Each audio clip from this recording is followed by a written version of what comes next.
Shalom, jemaat yang dikasih Tuhan.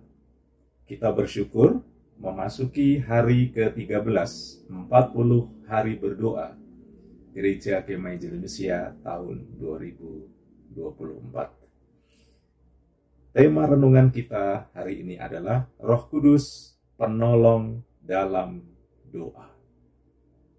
Terambil dari Roma 8 ayat 26. Mari kita berdoa. Bapa, kami bersyukur kasih sayang Tuhan luar biasa dalam hidup kami. Terima kasih untuk hari yang baru. Kami ingin mendengarkan firman-Mu. Kiranya Roh Kudus menuntun kami, terus membawa kami bertumbuh oleh kuasa-Mu di dalam nama Tuhan Yesus. Amin.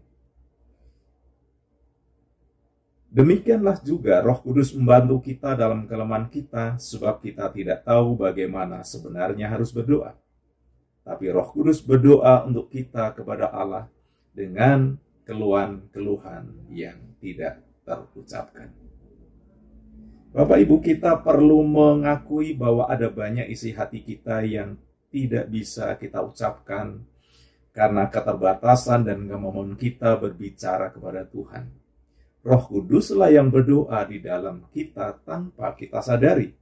Ketika kita dilahirkan baru oleh Allah dan Roh Allah diam di dalam kita, maka Dia menyatakan bagi kita hal-hal yang tidak terucapkan. Roh Kudus di dalam kita berdoa syafaat untuk orang-orang kudus sesuai kehendak Allah. Roma 8 ayat 27. Dan Allah mendengar doa dari Roh Kudus yang diam di dalam kita. Dalam kelemahan, ketidaksempurnaan, dan keterbatasan, seringkali apa yang orang percaya mohonkan sebenarnya tidaklah sesuai dengan kehendak Allah.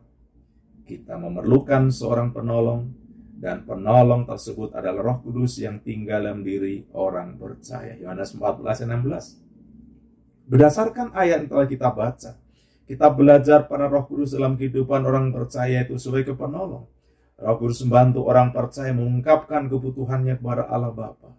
Doa kita tidaklah sempurna karena kelemahan dan dosa manusia. Maka Roh Kudus akan membantu menyempurnakannya. Roh Kudus tahu yang terbaik bagi orang percaya dan juga tahu dengan jelas kebutuhan orang percaya. Roh Kudus jugalah yang menolong secara aktif agar orang percaya bisa memahami kehendak Allah. Karena Allah yang tahu apa yang terbaik bagi setiap anaknya, maka Dia juga akan menjawab doa kita sesuai dengan kehendaknya. Matius 7 ayat 11. Bagaimana dengan kita saat ini? Teruslah berdoa walau doa kita tidak sempurna. Roh Kudus akan membantu kita menyampaikan segala hal keinginan dan kebutuhan kita kepada Tuhan.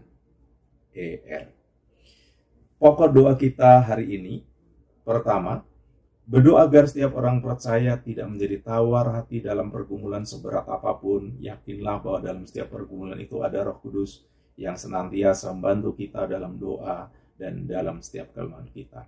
Yang kedua, berdoa agar setiap hari kita mengandalkan Roh Kudus yang memenuhi atau menguasai seluruh hidup kita. Yang ketiga, berdoa agar kita senantiasa dimampukan untuk memahami kehendak Allah oleh tuntunan Roh Kudus. Mari kita berdoa.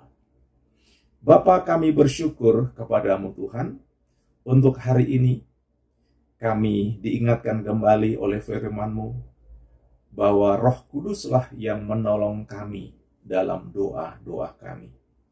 Karena itu ya Allah, di tengah-tengah tantangan, pergumulan, kehidupan kami, pelayanan kami, tolonglah kami ya Roh Kudus. Mampukan kami untuk berdoa dan berdoa. Dan kiranya dalam segala kelemahan kami, Roh Kudus menolong kami dalam berdoa. Mampukan kami terus untuk mengandalkan Engkau, penuhi kami, kuasai kami setiap saat, setiap hari. Dan kiranya oleh pimpinan-Mu pula, ya Roh Kudus, Engkau memampukan kami untuk mengerti dan terus berjalan dalam kehendak-Mu ya Tuhan. Dalam nama Tuhan Yesus. Amin. Tuhan Yesus memberkati. Bapak Ibu, Shalom.